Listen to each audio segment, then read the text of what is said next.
નમસ્કાર દોસ્તો, કીર્તિદાન ગઢવી બિચારાને ભારે પડી ગયું.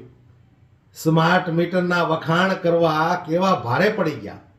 પણ મારે એટલું કહેવું છે કે આ એક સોશિયલ મીડિયા એવું પ્લેટફોર્મ છે કે સોશિયલ મીડિયાની અંદર તમે જેવું જનતાને પીરસો એવું જનતા જોવે, ત્યાર પછી તમારા વખાણો થાય, તમારા ફોલોવર્સ વધે, તમારી ઇજ્જત વધે, સોશિયલ મીડિયાની અંદર તમને માન સન્માન મળે.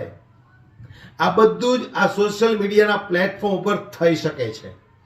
પણ તમારી એક ભૂલને કારણે તમને જે કંઈ માન સન્માન મળ્યું હોય એ જ જનતા, એ જ તમારા ફોલોવર્સ તમારી ધુલાઈ કરતા ચૂકતા નથી. એટલે બહુ જોઈ વિચારીને બોલવું પડે. આપણે આ તમે જુઓ અત્યારે હાલની સરકાર, એમની પાસે બધું છે, એ બધું જ કરાવી શકે એમ છે. એમની પાસે પોલીસ છે, કાનૂન છે, કોર્ટ કચેરી, ગુંડાઓ બધું છે, એ બધું જ કરાવી શકે. અને છતાંય તમે એ પાર્ટીના દલાલ થઈને એમની ચમચાગીરી કરો. અને એ પણ કેવી ચમચાગીરી, જે સ્માર્ટ મીટર લગાવવાથી જનતાને તકલીફ પડે એ તમે લગાવવાની ભલામણ કરો તો સ્વાભાવિક છે કે જે કંઈ માન સન્માન આપણને સોશિયલ મીડિયામાં મળ્યું હોય એ માન સન્માનને આ લોકો ધજિયા ઉડાવી નાખે. ત્યારે આ જ વાતને લઈને આમ આદમી પાર્ટીના નેતા ગોપાલ ઇટાલિયા શું બોલ્યા છે, સૌથી પહેલા દોસ્તો આપણે એને સાંભળી લઈએ.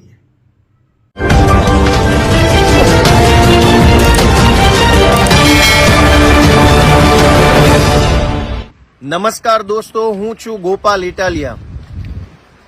સમાજમાંથી જ્યારે આપણને માન સન્માન મળે, પદ મળે, પ્રતિષ્ઠા મળે, સમાજના દિલમાં સ્થાન મળે, અને એટલું બધું માન સન્માન મળ્યા પછી પણ માણસ જ્યારે છેલ્લી કક્ષાએ જઈને બેસે ત્યારે એને સેલિબ્રિટી કહેવાય.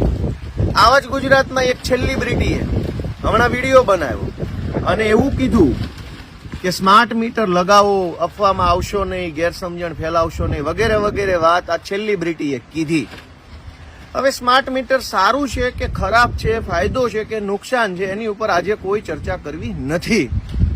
પણ જે સેલિબ્રિટીઓ સમાજને નૈતિકતાનું, સમાજને ધર્મનું, સંસ્કૃતિનું, સંસ્કારનું જૂઠું, ભ્રામક અને બનાવટી જ્ઞાન આપે છે, એવા સેલિબ્રિટીઓને એક સંદેશ આપવો છે કે ભાઈ, ધર્મના હજારો પુસ્તકો છે, વેદો, પુરાણો, ઉપનિષદો, અલગ અલગ ધર્મના અલગ અલગ ગ્રંથોને એટલું બધું વિશાળ નોલેજ છે કે કોઈ ક્યારે એને પામી શકવાનો નથી. એટલે ઈશ્વરે એક નાનકડો એવો સિદ્ધાંત બનાવ્યો છે, ધર્મનો સિદ્ધાંત, સમાજનો સિદ્ધાંત.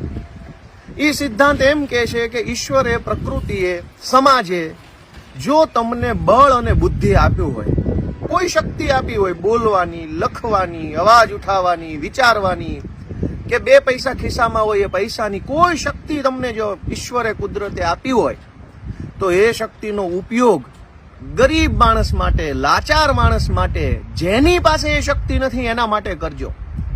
તમારા ખિસ્સામાં રૂપિયા હોય તો એ રૂપિયા ગરીબ માટે વાપરજો. તમારા કાંડામાં તાકાત હોય તો એ તાકાત જેના કાંડામાં બળ ન હોય એવા લાચાર માણસ માટે વાપરજો. તમારી અંદર દિમાગ હોય તો એક આમ માણસ, સામાન્ય માણસ માટે તમારું દિમાગ વાપરજો. રૂપિયાવાળા માટે તો રૂપિયા કોઈ પણ વાપરી શકે. એટલે ધર્મનો આવો સિમ્પલ, સાદો, સહજ સિદ્ધાંત જે સમજી નથી શક્યા એવા સેલિબ્રિટીઓ આપણને જ્ઞાન આપવા નીકળ્યા છે. સરકારની તરફેણ શું કામ?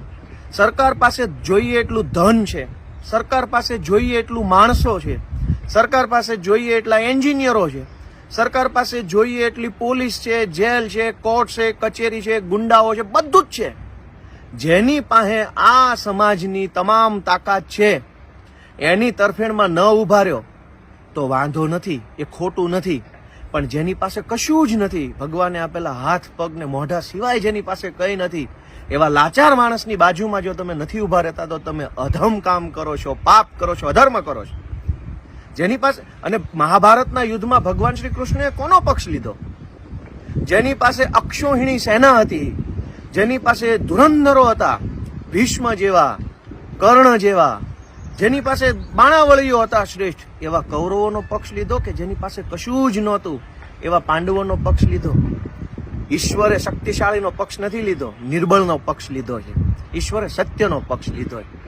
તો સમાજ જેને માન સન્માન આપે પછી જે છેલ્લી કક્ષાએ જઈને બેસે એવા સેલિબ્રિટીઓને વિનંતી છે કે ધર્મનું કે સંસ્કૃતિનું સાચું જ્ઞાન આપવાની તો તમારી ઓકાત નથી, પણ કમસે કમ સરકારે અને અમારે શું કરવું એમાં વચ્ચે તમે ખોટે ખોટા ના પડો. અમે જોઈ લઈશું સરકારનું શું છે અને અમારું શું છે. તમે તમારું એ નકલી જ્ઞાન વાહવાહી મોરે મોરો ચાલુ રાખો ને ભાઈ. તમે શું કામ અમને જ્ઞાન આપવા હોય? ભગવાન શ્રી કૃષ્ણએ કૌરવોનો, શક્તિશાળીઓનો, જેની પાસે સત્તા હતી, પાવર હતો, પૈસા હતા, પદ હતું, પ્રતિષ્ઠા હતો, એનો પક્ષ નથી લીધો. જેની પાસે કશું જ નહોતું એવા અર્જુનનો પક્ષ લીધો. આજ અર્જુન કોણ છે? સમાજના કરોડો ગરીબ લોકો છે, એ લાચાર છે, અર્જુનની ભૂમિકામાં છે, એને સપોર્ટની જરૂર છે. અને વાત સ્માર્ટ મીટર પૂરતી નથી, અનેક અત્યાચારો થાય છે. તમારી અંદર જો સમાજનું આપેલું બળ હોય તો એ બળ ક્યાં તો સમાજ માટે વાપરો, યા તો છાનામાના જે ધંધો કરો છો ધંધો કરો, ઉપદેશ આપવાનો ધંધા બંધ કરો. શું કામ ઉપદેશ આપવો છે ભાઈ તમારે? અને હવે સ્માર્ટ મીટરની વાત કરીએ કે દોસ્તો, એ સેલિબ્રિટીએ પોતાના વિડીયોમાં એવું કીધું કે હવે તો બધું સ્માર્ટ થઈ ગયું, દુનિયા સ્માર્ટ થઈ ગઈ, આ સ્માર્ટ થઈ ગયું, તે સ્માર્ટ થઈ ગયું, બધું સ્માર્ટ થઈ ગયું. એમ સારું કહેવાય. કદાચ તમે કોઈ બીજી દુનિયામાં રહેતા હશો, અમારા જેવા લાચાર, પીડિત, દુઃખી આમ આદમીની દુનિયા તમે જોઈ નહીં હોય, એટલે તમને એવું લાગતું છે કે દુનિયા સ્માર્ટ થઈ ગઈ. ક્યાં સ્માર્ટ થઈ ગઈ દુનિયા?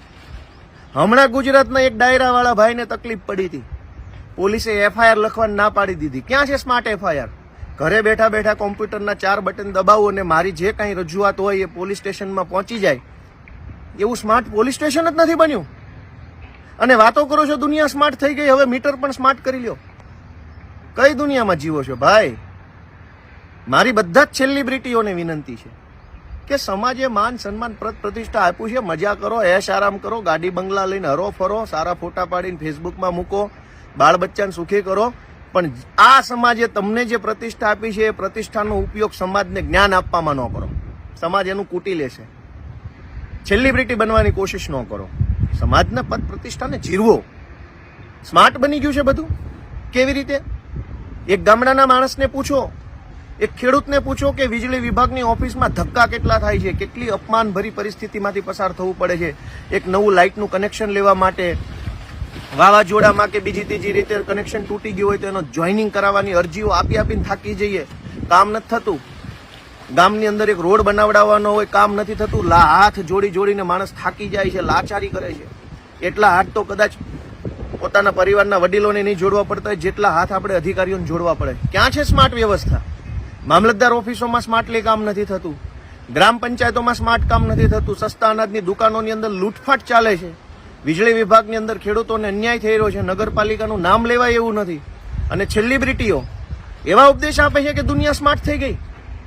ભાઈ તમે કોઈ અલગ દુનિયામાં જીવતા હશો, તમારી દુનિયા સ્માર્ટ હશે. અમારા લાચારની પીડા ઉપર પાટા મારવાના ધંધા શું કામ કરો છો? મીટર સારું હશે તો અમે એન્જોય કરીશું, મજા કરીશું, બહુ સરસ, થેન્ક યુ. અને નહીં સારું હોય તો વિરોધ કરીશું. કોણ છો ભાઈ તમે જ્ઞાન આપવા વાળા? જ્ઞાન આપવાની શું તમને પદવી મળી છે? આ સમાજે પ્રેમ આપ્યો છે એટલે તમે સેલિબ્રિટી બન્યા છો. કશું સ્માર્ટ નથી બન્યું. અને બધું સ્માર્ટ બની ગયું હોય એવો દાવો હોય, મંત્રી કેમ ડફોળ છે? મંત્રી તો 8 પાસ ને 4 પાસ ને 5 પાસ ને એવા છે.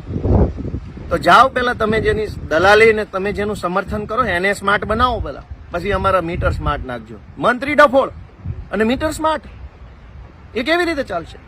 એટલે ફરી એક વખત હું યાદ કરાવું, ધર્મનો સિદ્ધાંત, સંસ્કૃતિનો સિદ્ધાંત, આપણી પરંપરાનો સિદ્ધાંત કે નબળાની પડખે ઊભું રહેવું, અસક્ષમ હોય એની પડખે ઊભું રહેવું, અશક્ત હોય એની પડખે ઊભું રહેવું, દુર્બળની પડખે ઊભું રહેવું, લાચારની પડખે ઊભું રહેવું, જેને જરૂર હોય એની પડખે ઊભું રહેવું, જે મહાશક્તિશાળી હોય, જેની પાસે તમામ તાકાત હોય, એના પછવાડામાં ઘૂસવાની કોઈ મહાનતા નથી. એ ધર્મ નથી, એ સમાજ સંસ્કૃતિનું કામ નથી, એ ધર્મનું કામ નથી, એ તો દલાલી છે. એટલે દલાલી બંધ કરો. ઊભા રહેવાય તો દુર્બળ, નબળા, લાચાર, પીડિતની સાથે ઊભા રહ્યો. ન ઊભું રહી શકાય તો જે કાંઈ તમને મળ્યું છે એ વાપરો, મજા કરો, DSLR કેમેરાથી ફોટા પાડો, પણ ગામને ઉપદેશ આપવાનું બંધ કરો. એવી અભ્યર્થના સાથે જય જય ગરવી ગુજરાત.